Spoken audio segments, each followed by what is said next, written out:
강경성결교회 옛날 예배당에서 이 옥녀봉에 올라오게 되면 강경의 3.1운동이 총 7차례가 펼쳐졌다고 했는데 그 7차례 펼쳐진 장소의 중심이 바로 이곳이 될 수 있죠. 민족대표 33명 중에 많은 목사님과 기독교 지도자가 있었습니다. 그 중에서 이갑성 씨라는 연세 세브란스 약사 이분이 연세 세브란스 학생들을 이제 3.1운동이 펼쳐지기 전에 전국 각곳에 있는 자기 교회들로 보내게 됩니다. 그때 기미독립선언서하고 그리고 그 태극기하고 이것을 미리 준비시켜 가지고 보내게 됐고요. 그리고 군산에 있는 영명학교에 그것이 오게 됩니다. 그래서 그곳에서 이 군산 3.1운동이 준비되게 되는데 실은 강경읍을 넘어 있는 세도에 청포리교회라고 있어요. 근데 그 교회에서 염창섭 씨라는 분이 군산을 갔다가 거기서 강금옥 씨라는 이 영명학교 교사를 만나게 되죠. 그래서 이 두 분이 만나고 거기서 강경 3.1운동의 준비가 펼쳐지게 됩니다. 그래서 이 염창섭 씨가 청포리교회로 넘어와서 그곳에서 교회에서 직접 태극기하고 독립선언서를 준비하고 나룻배를 타고 건너와서 이곳에 있는 사람들 그리고 침례교하고 또 선결교하고 함께 해가지고 이 3.1운동을 기획하게 되었고요. 그리고 3.1운동이 펼쳐지게 됩니다. 그래서 이 옥녀봉의 전경들을 살펴보게 될 때 있는 비석들은 3.1운동과 관련된 비석이다라고 살펴보시면 될 것 같습니다. 여기 올라왔을 때 이 뒤에 보이는 이 나무가 강경을 상징하고 있는 나무가 될 수 있는데요. 이 나무가 벼락을 3번 맞았대요.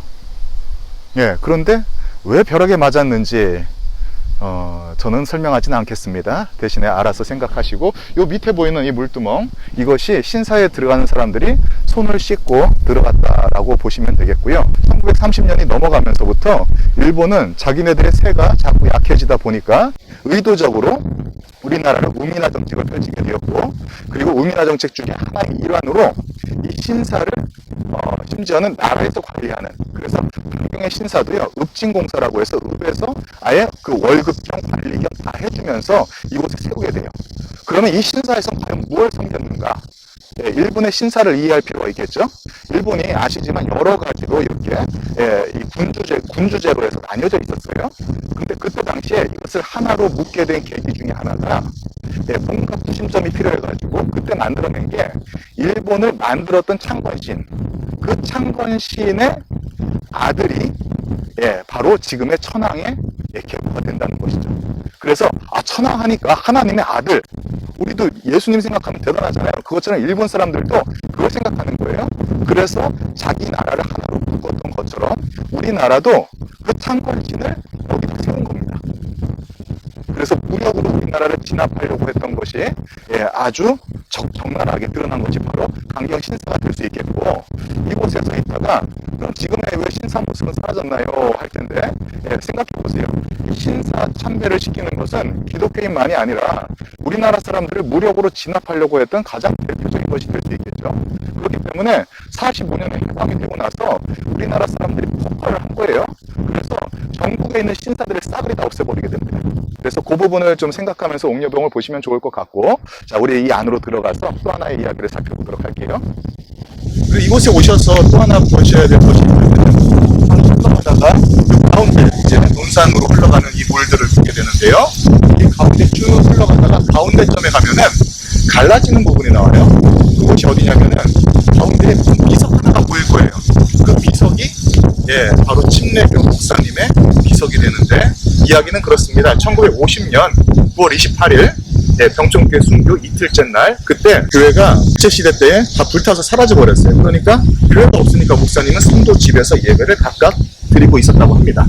그때 당시 침례교회 총회장이셨던 이 이종동 목사님 강경에서 심호하고 계셨는데 그런데 이 목사님이 9월 28일 날 성도들하고 함께 예배드리고 나오다가 잡히게 됐다는 거예요.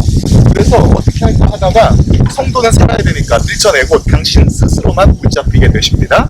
그리고 이 공산당들이 목사님을 끌고 얘기했던 그 갈라지는 비석이 있는 그 부분 그곳에 와서 목사님을 빡 해서 총살시켜서 목사님이 고당하셨던 사건이 바로 이 자리가 될 수 있죠.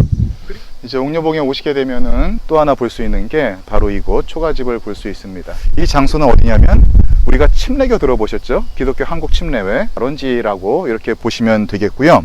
예, 이곳에 이 지병석 집사님이란 집사님의 집이 되는데, 예, 1896년 예, 이 지병석 집사님이 강경포에서 인천의 제물포까지 오가면서 여러 상업활동을 하신 분이 됩니다. 그런데 그곳에서 예, 이 침례교 폴링 선교사님을 만나게 됐고, 선교사님과 함께 예, 양육을 받다가 이곳에 와서 당신 집에서 예배를 드리게 됐어요. 그래서 처음 예배 때는 5분이 예배를 드리면서 우리나라 안에, 즉 기독교 한국 침례회가 처음 예배를 드린 장소가 되겠고요. 이 집의 형태를 보면 기역자 형태로 생겼어요. 그래서 제가 물어봤더니 우리가 얘기했던 남자 여자 따로 그 유별을 해서 예배를 드렸던 기역자 예배 전통의 예배를 드리게 되었고, 이 교회에서 많은 사람들이 늘어나다 보니까 수용이 안 돼서 이 옥녀봉 한가운데 가시면 지금도 교회가 없죠. 예, 일제시대 때 불타버려 가지고, 그래서 그곳에서 다시 기역자 예배당을 새롭게 짓게 됐고, 그리고 침례교회 역사가 시작이 됩니다. 그리고 이곳에서 양육했던 그 내용이 이제 대전에 있는 침례교 신학교의 시조가 바로 이곳이 된다는 것을 우리는 살펴볼 수 있죠. 예, 이곳에 와서 교회가 잘 지어져서 예배도 드리고 함께 침례교가 성장을 하게 됩니다. 그런데 문제가 있어요. 왜냐하면 신사가 저 위에 있었는데 이제 계단을 따라서 올라와서 신사를 향하는 사람들이 어디를 거쳐야 되냐? 교회를 거쳐야 되는 것이죠. 일본인들 입장에서 기분이 나빠요. 교회가 있고 교회에서는 한국 사람들이 또 선교사님들과 함께 예배 드리니까 그때 선교사님들을 약간 견제하는 게 있었어요. 외국인들이니까 함부로 못하죠. 그러나 끝까지 신앙을 지키면서 예배를 드렸고, 그러다가 1942년에 무슨 일이 있었냐면 침례교 지도자들 32명이 끌려가게 되었고, 그때 이곳도 마찬가지로 한 10명 정도의 이 성도들과 전치규 목사님이 함께 끌려가게 됩니다. 그래서 끌려가기 전에 이 교회를 없애라 했는데도 안 없애고, 예배를 드리지 마라 해도 계속 예배를 드리고 하니까 결국 목사님은 끌려가시고 이곳은 일본인들이 완전히 불태워서 없애버리는 그 모습이 되었고요. 지금 우리가 신사참배 거부 역사에 대해서 이렇게 듣게 됐는데, 신사참배 거부와 그리고 이 3.1운동, 이 두 가지가 있으면서 일본은 우리나라를 무력으로 진압하는 것이 도저히 안 되겠다, 이런 생각을 하게 되죠. 이들의 머릿속에 일본의 역사가 우리의 역사라는 걸 심어버리면은 그러면 조선을 차지할 수 있게 될 것이다 라고 생각을 한 것입니다. 그래서 이 강경 중앙초등학교, 지금의 그 당시 강경 소학교, 이 학교에서는 아이들이 방학한 사이에 하나의 결단을 하고 이제 일본 선생님, 일본 역사 선생님을 보내게 됩니다. 그래서 일본 선생님이 왔는데 5학년 교실에 아이들이 개학을 하고 학교에 신나게 올라가죠. 그래서 딱 올라가서 5학년 교실에 문을 드르륵 하고 여는데 그런데 봤더니 사랑하는 우리 선생님은 사라지고, 그리고 그 앞에 웬 일본 사람이 앉아가지고 아이들을 향해서 역사 교육을 시키려고 있는 것입니다.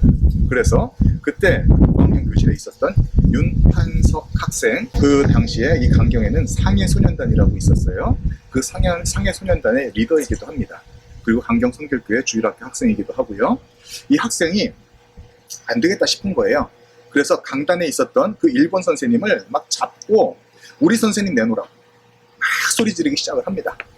그런데 그것을 지나가던 이 교장 선생님이 딱 본 거예요. 야, 윤판석, 너 뭐 하는 거야? 당장 교장실로 따라와! 그래서 교장실로 끌려가게 됩니다. 문 열고 딱 들어갔더니 교장 선생님이 얘기합니다. 야, 너 선생님이 시키면 시키는 대로 하지 무슨 짠소리가 많고 뭐 하는 거야? 딱 얘기하니까 윤판석 학생이 어떻게 했냐? 이 간증집을 봤더니 그 테이블 위에 찻잔이 있었다고 합니다. 찻 종지가 있었다고 했고, 그 찻 종지를 들어서 교장 선생님을 향해서 냅다 집어던져 버리고 교장실을 나왔더라. 이것이 신문 기사가 되겠고요. 그리고 나와서 이 윤판석 학생은 이제는 나는 학교 안 간다. 그리고 나서 강경 성결교회에서 이제는 전도대장의 역할을 합니다. 이곳저곳 다니면서 하나님의 그 복음을 전하고 일본 역사 교육을 거부하면서 조선인으로서 자랑스럽게 살아가려고 했던 이 윤판석 학생. 그런데 그때 당시에 이제 이 개청리죠. 지금은 병촌교회가 있는 그 개청리 쪽에서 이 지역에 교회가 필요합니다라는 연락이 오게 되었고요. 그래서 이태성 목사님과 이 윤판석 학생이 함께 가서 그곳에서 실제로 그 당시에 어른들이 한 헌금보다 아이들이 한 헌금들이 훨씬 더 많았습니다. 그렇다면 그 아이들은 누구죠? 신사참배 거부를 했던 아이들이 될 수 있겠죠. 그래서 순교의 피가 신사참배 거부에서 역사교육 거부, 그리고 이어서 병촌교회 순교까지 이어지는, 그리고 강경교회 이 예배당 안에서 예배를 결사 목숨 걸고 지켰던 그 역사까지 이어지게 되고요. 6.25 이후로 계속해서 증도와 또 이어지는 여러 우리 교단의 순교 역사를 살펴볼 수 있다는 것이죠. 이 윤판석 학생이 그리고 나서 전도를 열심히 했는데 어느 날 연락이 와요. 같이 일본 역사 교육 거부 사건을 일으켰던 한 학생한테 연락이 와서 상해 임시정부에 이 독립자금이 필요하다 연락이 오니까 이 의협심이 있고 나라를 사랑하는 이 윤판석 학생은 참지 못하고 이제는 어디를 향하냐? 서울로 올라가게 되었고요. 그곳에서 건축업을 하시면서 우리 교단의 신덕성결교회 초대 장로님이 되셨고, 그리고 초대 충무성결교회에서 마지막 별세하실 때까지 우리 교단의 여러 역할, 성결교 청년회, 그리고 남전도 연합회, 그리고 장로연합회, 여기서 고문 역할도 하시고 많은 영향력을 끼쳤던 분. 이분이 실제로 독립운동을 한 이야기가 그의 자서전을 통해 가지고 나왔는데, 그걸 살펴보게 될 때 그 이후에도 여러 교회에서 영향력 있는 사람으로 살아갔던 것을 살펴볼 수 있게 된다는 것이죠. 우리 병촌성결교회는 우리 교단의 또 우리나라에 있어서도 가장 중요한 순교지 중에 한 군데가 됩니다. 일본 역사 교육 거부 사건을 일으켰던 윤판석 장로님을 통해 가지고 그 당시에 담임이었던 이태석 목사님과 함께 이곳에 오게 되고요. 그리고 강경교회 신앙의 유산이 흘러와서 또 이곳에서 또 하나의 역사가 만들어지는 걸 보게 됩니다. 이태석 목사님은 3.1운동 당시에 숭실학교에서 또 경신학교에서 열혈단 활동을 하셨다는 것이죠. 그리고 민족운동을 위해서 열심히 그렇게 하시다가 참 은혜를 받아서 서울신학대학교, 경성신학교를 가시게 돼요. 그래서 그 경성신학교에서 졸업을 하자마자 강경교회 여전도사님이 세우셨던 금산성결교회를 가시게 됩니다. 그래서 그곳에서 초대 목사님을 하시고, 그리고 나서 강경교회를 오시게 된 거예요. 그리고 나서 이분이 이 강경성결교회에 있으면서 바로 이 병촌교회를 짓게 되셨고요. 그리고 나서 이 병촌교회를 짓고 어디를 가셨냐면 평양을 가시게 됩니다. 그래서 이제 보세요. 6.25 당시에 9월 27일, 28일 인민군들이 퇴각하다가 이곳에서 66명 전교인이 순교하게 됐고, 그리고 평양에 도착해서 신안리교회를 지키고 있었던 이태성 목사님을 끄집어내서 평양 공설운동장 앞에서 총살을 시켜가지고 순교한 사건이 바로 이태성 목사님 사건이 된다는 것이죠. 자, 이 병촌교회 순교 이야기를 살펴보게 된다면은 병촌교회 역사는요, 이제 6.25가 터지고 나서 인민군들이 막 내려오기 시작을 했어요. 그래서 이곳에 인민군들이 오면은 교회가 탄압을 받고 핍박을 받고 순교하는 역사가 있다더라 해가지고 우지연이란 집사님이 함열 쪽으로 피난을 가시게 됩니다. 그리고 나서 이곳에 있는데 이제 인천 상륙작전이 펼쳐지게 됐죠. 그리고 나서 인민군들이 퇴각하다가 9월 27일, 28일 이틀 동안에 세 군데에서 남자 27명, 여자는 39명. 그죠? 신약 27, 구약 39. 그래서 총 도합 66, 성경 권수하고 똑같습니다. 그래서 66명이 이 자리에서 또 옆에 자리에서 각각 순교한 역사가 있다는 것이죠. 저는 그렇게 봅니다. 전교인이 순교한 것이 아닐까. 왜냐하면 그 당시에 5명의 성도는 오질 않았습니다. 인민군들은 전교인을 죽였다는 것. 순교비를 보게 되면은요, 좀 상징적으로 봐야 될 게 이렇게 쫙 올라가는 모습이 있습니다. 그것이 바로 정수열 집사님이 이렇게 손을 벌려서 하늘을 바라보고 있는 모습, 그것을 상징할 수 있겠고요. 위에서 아래를 보게 될 때는 십자가 모양이에요.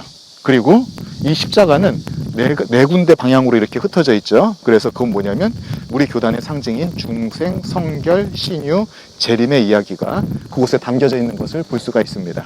그리고 이 옆에 이제 보시게 되면은 사람들의 이름이 적혀 있어요. 예, 그래서 그 이름을 살펴볼 수가 있겠고요. 그리고 이제 이 역사가 흐르고 나서 이 순교 사건을 그냥 두면 안 되겠다 싶어서 기념 사업을 할 수 있게 되었고요. 제2 순교지에서 가장 많은 순교자들이 나오게 될 수 있었는데 그 자리에 이렇게 우리가 땅을 파헤치다 보니까 유골의 흔적들을 발견할 수 있었고 그 유골을 모아서 이곳에 몇 분의 이 유골을 교회 마당에 이렇게 모시는 그런 또 의미 있는 사업을 진행할 수 있었습니다.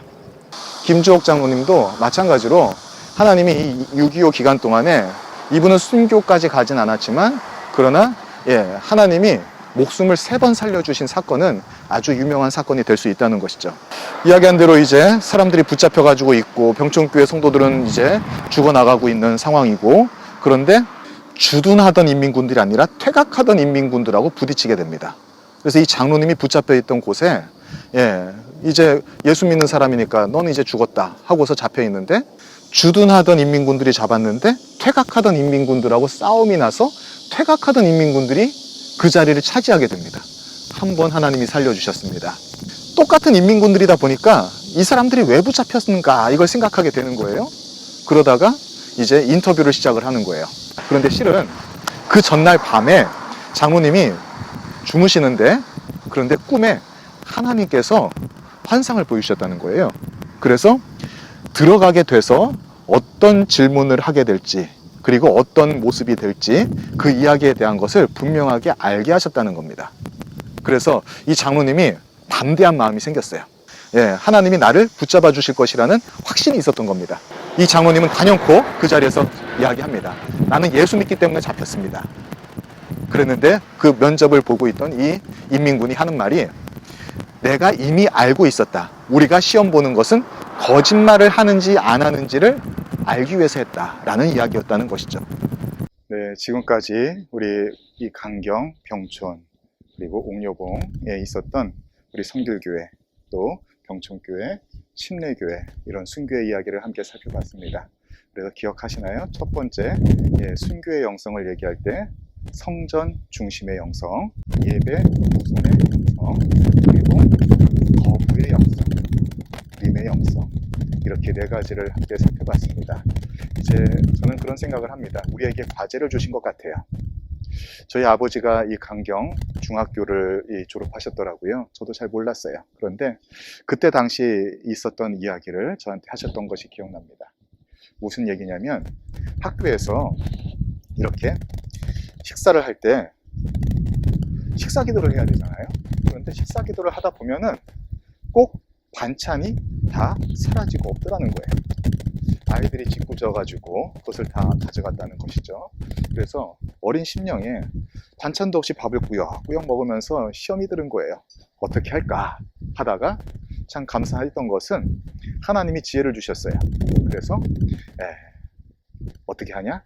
반찬을 안수해라 해가지고 확 누르고 기도하고서 눈을 떴더니 반찬이 사라지지 않았다는 것이죠. 그래서 끝까지 그 신앙의 정절을 지켰던 그런 모습들. 그런데 저희 아이들의 얘기를 들어보면은 이렇습니다.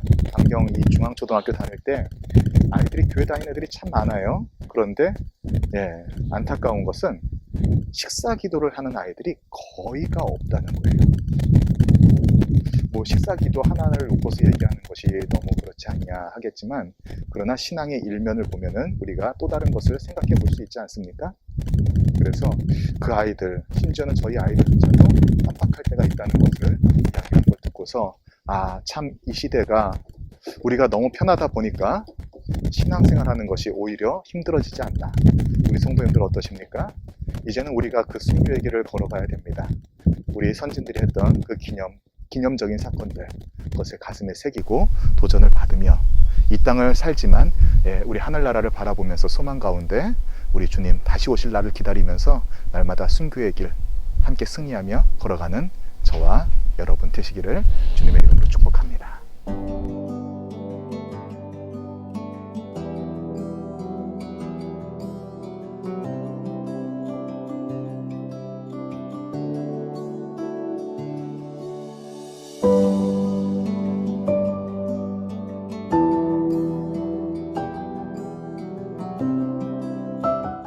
안녕하세요. 오늘의 퀴즈 시간 다시 돌아왔습니다. 순교의 신앙은 지금도 계속 이어지는 것 같아요. 강경교회 신사참배 거부, 역사교육 거부 사건, 그리고 이어지는 병천교회 순교 사건까지 우리는 2020년 순교의 세대가 되어보기를 함께 소망해 봅니다. 오늘의 퀴즈는 병천교회 순교 사건 때 몇 분이 공산당의 손에 죽임을 당하셨을까요? 성경의 건수와 같기도 하죠. 남녀의 수가 신구약수와 같아서 저도 깜짝 놀라기도 했는데요. 우리 성도님들 잘 생각해 보시고 문제 풀어주세요. 네, 감사드리고 한 주간도 행복하세요.